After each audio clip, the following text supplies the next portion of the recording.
안녕하십니까. 권영호TV 구독자님, 시청자님, 새해 복 많이 받으셨습니까? 매일 복된 하루가 됐으면 좋겠습니다. 여러분한테 오늘 소개할 자동차가 BMW입니다. X5라고 되어 있습니다. 이 자동차 계기판을 보겠습니다. 상부에 보면 경고등이 켜져 있습니다. 현재 공회전 상태로 시동을 걸어두고 있는 상태입니다. 잠시 후에 스캐너를 통해서 경고등의 종류가 무엇인가 선생님께서는 촉매에 관련된 것으로 알고 오셨습니다. 교환을 해야 된다는 여론을 무시하고 왜 다시 또 교환할 수 있다는 얘기 때문에 뭘 보다가 권영호 영상이 뜨더랍니다. 그걸 보니 이건 아니네 그런 생각이 들었답니다.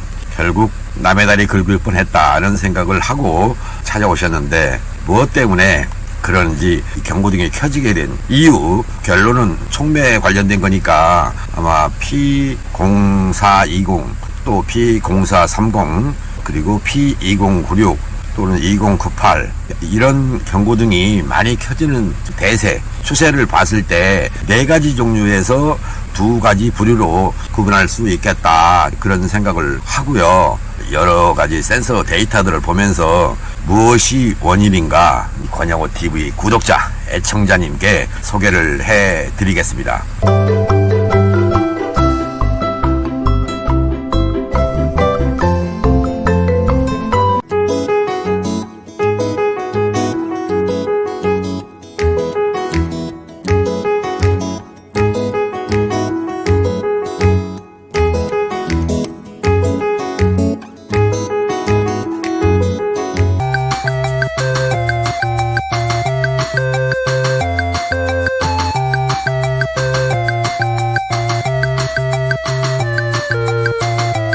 잘 보셨습니까? 자동차로 돌아왔습니다. 이게 조수석 쪽, 승객석 쪽 배기구에서 나오는 모습입니다. 그리고 운전석 쪽에 있는 배기구에서 나오는 모습입니다. 이거를 보면서 배기가스의 분출 방향만 봐도 자동차의 상태를 알 수 있다는 말씀을 어느 영상에서 해드렸습니다. 장비를 연결해서 엔진으로 돌아서 히터를 돌고 엔진 돌고 돌아서 이쪽으로 리턴돼서 나옵니다. 장비로 들어가고 나오고 여기서 샘플 채취해서 비중도 체크하고 pH 메타를 걸어서 확인할 겁니다. 그러면 이 자동차는 엔진 오일 교환, 장청소 이걸 하고 나서 스파크 플러그 갭을 맞춰야 된다는 결론이 난 상태 아니겠습니까? 이 자동차 또한 몇 가지 안 되는 정비로 공연비가 부장이 났다는 거 P0420과 0430이 발생했던 이유를 해결해 나가게 될 것입니다. 완성 후에 현재 이 소리가 아닌 다른 소리로 어떻게 바뀌는지 여러분께서 평가해 주셨으면 감사하겠습니다. 시청자 여러분, 구독자 여러분, 오래 기다리셨습니다. 어제 밤부터 1시간 전까지 오일 교환 장청소 이 과정을 다 마쳤고요. 시동을 걸어서 1시간 동안 두었어요. 그리고 스파크 플러그를 뺐습니다. 여러분한테 하나씩 보여드리면서 설명을 드릴까 합니다. 이것이 스파크 플러그 1번, 코일 1번, 그리고 코일 2번 플러그, 또 코일 3번 플러그, 4번 플러그, 5번 코일 5번 플러그, 6번 코일 6번 플러그입니다. 화면을 가까이 가서 이게 현재 1번 스파크 플러그의 연소 상태입니다. 그리고 2번 스파크 플러그의 연소 상태입니다. 2가지만 비교해 봐도 1번 쪽과 2번 쪽의 연소 상태가 다름을 알 수 있습니다. 또다시 3번을 보겠습니다. 현재 여기가 3번 쪽 스파크 플러그고요. 여기 4번 플러그입니다.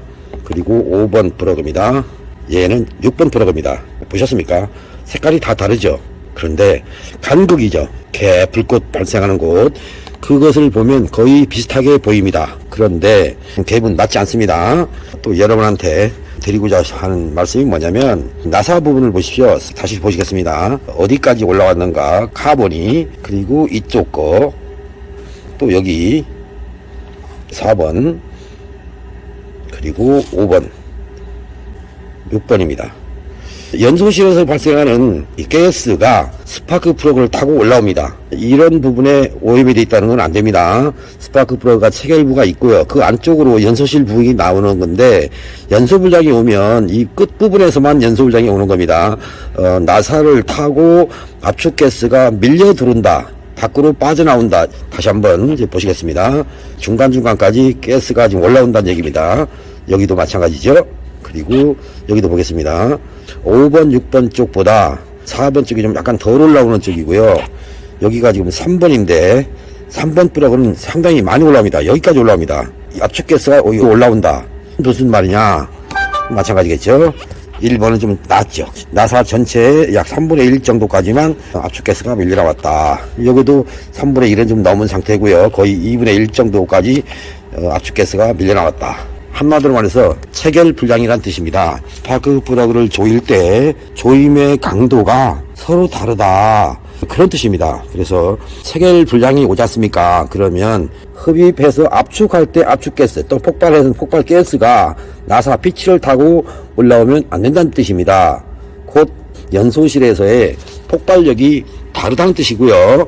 곧 압축말 온도가 낮아진다는 뜻입니다. 그래서 스파크 플러그를 조일 때, 특히 오너 여러분들의 경우 해당됩니다. 정비하는 분들이 체결 불량을 일으키지는 않을 것 같고요. 오너들이 자가 정비를 할 때 이 정도 조이면 되나, 저 정도 조이면 되나, 이렇게 좀 갈팡질팡하는 토크의 개념을 잘 모르시니까 세게 조이다 보면 너무나 과하게 조여버리기도 하고, 덜 조이면 약하게 조이는, 현재 이와 같은 카본이 나사 피치로 올라오는 그런 결과를 가져온다는 걸 아시고요. 지금처럼 체결 불량이 왔다 그랬을 때는요, 스파크 플러그에 열가라는 거 아십니까? 완전히 조였을 때는 냉각이 잘 되죠. 여기서 발생하는 열을 패드 쪽으로 전달을 잘 하는데, 현재처럼 체결 불량이 오지 않습니까? 그러면 스파크 플러그가 열을 받습니다. 곧 열가가 높아진다는 뜻입니다. 그러니까 노킹이 발생한다. 그것을 아십시오. 그래서 이 자동차를 가져오신 선생님께서는 고급류와 보통류를 50대 50인지 60대 40인지 이렇게 섞어서 사용했다. 그래서 정비 후에는 고급류를 사용할 필요가 없이 보통류를 넣어도 됩니다. 물론 주유소나 정유회사를 먹여 살리려면 고급류를 넣어주는 것도 경제 활성화의 방법이다, 이렇게 말씀을 드려 놓은 상태입니다. 플러그 하나에도 이렇게 중요한 역할을 하고 있다는 것을 아시고요. 갭을 맞추는 건 틀림없는 사실이고요. 체결 불량으로 문제점을 일으킬 수 있는 여지는 없었으면 좋겠다, 이 말씀을 드리고자 스파크 플러그 하나를 가지고도 오랫동안 설명을 드렸습니다. 그리고 이 차량에서는 아직 없는데요, 안쪽으로 스파크 플러그에 여기가 흰색으로 변하는 수가 있습니다. 간혹 보는 일인데요, 흰색으로 변해 있으면 잘못된 겁니다. 무엇이 잘못됐는지는 다음 기회에 말씀드리도록 하겠습니다. 이해되셨습니까? 막간을 이용해서 스파크 플러그 갭을 확인했습니다. 여기가 0.8, 0.85, 0.75, 0.8, 0.9, 여기가 0.8 나옵니다. 6개밖에 안 되는 스파크 플러그에도 이렇게 갭이 다양하게 되어 있습니다. 그러니까 스파크 플러그를 가져왔다, 신품을 교환하기 위해서 확인 없이 끼우는 거, 다 맞춰 나온다, 이런 생각들을 하고 계시던데, 비록 맞춰 나온다고 할지라도 교환하는 경우에 갭을 확인하고 끼워 주십시오. 안 맞으면 균일화 시키던가 갭을 조절하던가 찌그러뜨리든 넓히든 동일한 갭으로 만들어서 장착해 주는 것이 실린더 간의 폭발 밸런스입니다. 파워 밸런스를 균일하게 해서 엔진의 진동, 변속 충격, 그리고 연소성, 그리고 배출가스를 줄여주는 그런 역할을 하는 것이고, 이 스파크 플러그의 연소 상태에 따라서 엔진 온도가 올라갈 수도 있고 내려갈 수도 있다. 그것을 기억해 주시면 여러분들의 자동차 성능이 한결 좋아질 것으로 생각합니다. 스파크 플러그 갭 조임 토크 균일화 시켜서 체결했습니다. 그리고 시동을 걸어 놓은 상태고요. 현 시점에서 약 11분 정도 됐습니다. 이 시점에서 화면을 보면서 말씀드릴까 합니다. 정비 전 데이터는 전반부에서 보셨으니까 후반부에서 이 자동차에서 발생하는 문제점에 해당되는 항목들 몇 가지만 골라놨습니다. 그것을 보면서 말씀을 드릴 거니까 참고해서 보시면 되겠습니다. 촉매 온도입니다. 뱅크 1 S1입니다. 402도 나오죠. 뱅크 2의 S1입니다. 371도 나옵니다. 그리고 밑에 보면 또 선수 센서라고 해서 뱅크 1 S2의 0.720, 또 그 밑에는 0.750 이런 식으로 지금 숫자가 변하는 모습 볼 수 있습니다. 현재 엔진 회전수는 678, 672 뭐 이렇게 변하고 있네요. 지금 750대 부근에서 있었고요. 충분히 열을 좀 받은 시점이라고 보고 있고요. 엔진 회전수는 안정화되어 있고요. 점화 시기를 보면 약간의 정점화와 지각점화를 하고 있습니다. 공기량 센서 값이 변화폭이 컸는데 지금 안정화되어 가고 있는 중이고요. 냉각수 온도를 보면 97도 나왔죠. 연료 단기 보정 뱅크 1 단기 보정과 장기 보정이 있고요. 뱅크 2죠. 연료 단기 보정 B2라고 되어 있죠. 뱅크 2입니다. 연료 장기 보정 B2에서 이렇게 나오는데 현재 정상적으로 제어가 되고 있습니다. 현재 여기까지 봤을 때 이 자동차에서 고장을 일으킬 수 있는 조건 두 번째 항목 보이십니까? 촉매온도 B1S1 또 촉매온도 B2S1 이렇게 되어 있죠. P0420과 0430이 고장으로 보였던 것은 바로 B1S2입니다. 그리고 B2S2 이건데 현재 이 전압이 지금 보세요. 110 이렇게 내려가죠. 645, 185 나오죠. 이게 전압이 높으면 안 됩니다. 높았다 낮았다 높았다 낮았다 이래야 됩니다. 그래야 애프터 파이어가 발생하지 않고요. 이 자동차에서 고장으로 보였던 그 원인이 제거가 되는 것입니다. 그러면 뱅크 1, 뱅크 2 어떤 개념인가? 이 자동차의 경우는 여기가 1번, 2번, 3번입니다. 여기를 뱅크 1 그렇습니다. 이쪽에 가면 4, 5, 6이 있는데요. 이렇게 4번, 5번, 6번 있습니다. 이걸 뱅크 2라고 합니다. 뱅크 1 쪽과 뱅크 2 쪽에 차이가 약간 있었다. 그런데 이 자동차는 뱅크 2에서 로크암실의 퍼지 회로를 개선했습니다. 시간이 가면 갈수록 뱅크 1과 뱅크 2에서 파워 밸런스의 균일화가 될 것이고요. 여기서 보이는 것처럼 정상적으로 변화가 와야 됩니다. 즉 뱅크 1이든 뱅크 2든 S2 값에서도 피드백의 변화가 와야 된다는 뜻입니다. 이 자동차에서 뱅크 1 쪽보다는 뱅크 2 쪽에 문제가 있었다고 그랬어요. 이게 뱅크 1 3개입니다. 저쪽으로 3개가 있는데 뱅크 2입니다. 이쪽보다 저쪽에 더 문제가 있었다.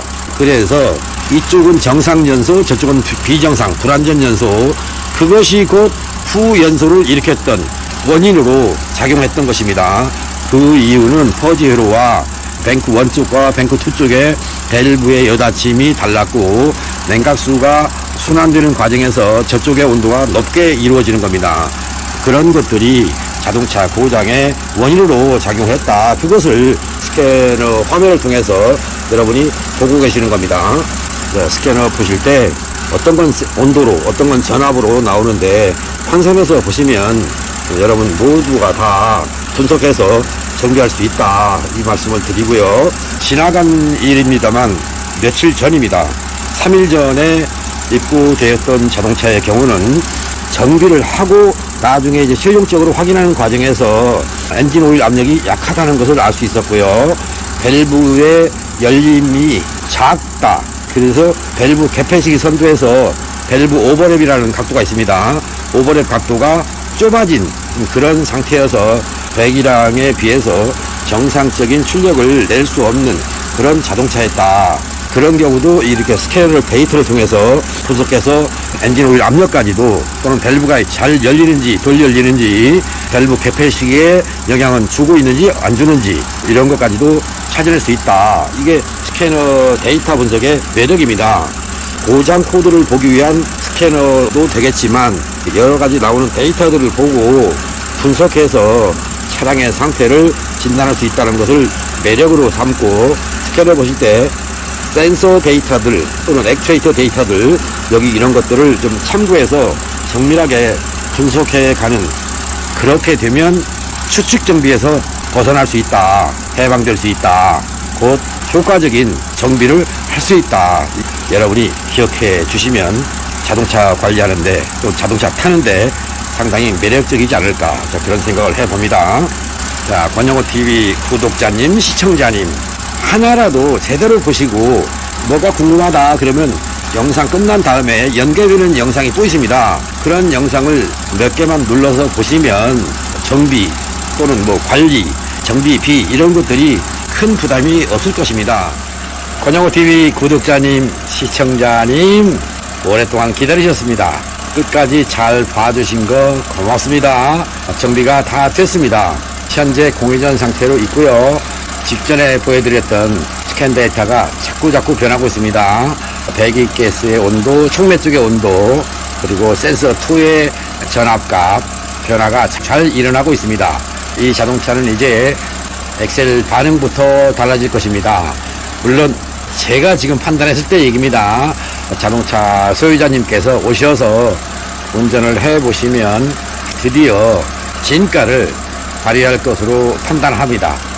이 영상을 가지고 편집실로 들어가서 하나하나 여러분께 전해야 할 말씀만 골라서 여러분한테 선보이겠습니다. 그리고 이 자동차를 타시는 또 다른 분들께서도 혹시 참고해 주실 것이 왼쪽에 있는 로캄 카바입니다. 이쪽에 플러그가 있죠. 이쪽에서의 뱅크2 쪽에 퍼지 시스템, 그쪽에 문제가 없는지 꼭 한 번쯤은 확인해 보시고요. 뱅크1과 뱅크2에서의 어떤 차별화된 연소 성능, 그것이 곧 파워 밸런스로 연결돼서 공연대에 영향을 주어서 불량스럽게 나간 배출가스가 애프터 파이어로 발생해서 고장을 일으키지는 않는지 꼭 확인해 볼 수 있는 그런 영상이었으면 좋겠다, 이 말씀을 드리고요. 얼마 전에 올라갔던 528 기억나실 겁니다. 그 자동차에서도 역시 뱅크2 쪽에서 퍼지에 문제가 있었습니다. 이 차도 그렇습니다. 앞으로 이런 엔진이 탑재된 자동차가 입고될 때마다 퍼지 쪽에 문제는 없는지 다시 한번 확인해 볼 각오를 또 한 번 했습니다. 여러분 자동차에서도 그런 일은 없었으면 좋겠지만 혹시나 여러분들이 모르는 뭐가 있을지도 모른다는 생각을 가지고 한 번 정도는 정비사님한테 가셨을 때 문제는 없는지 타진해 보는 것도 괜찮겠다는 의견을 드리면서 오늘 물러가겠습니다. 여러분 다시 한번 감사드립니다. 바이바이.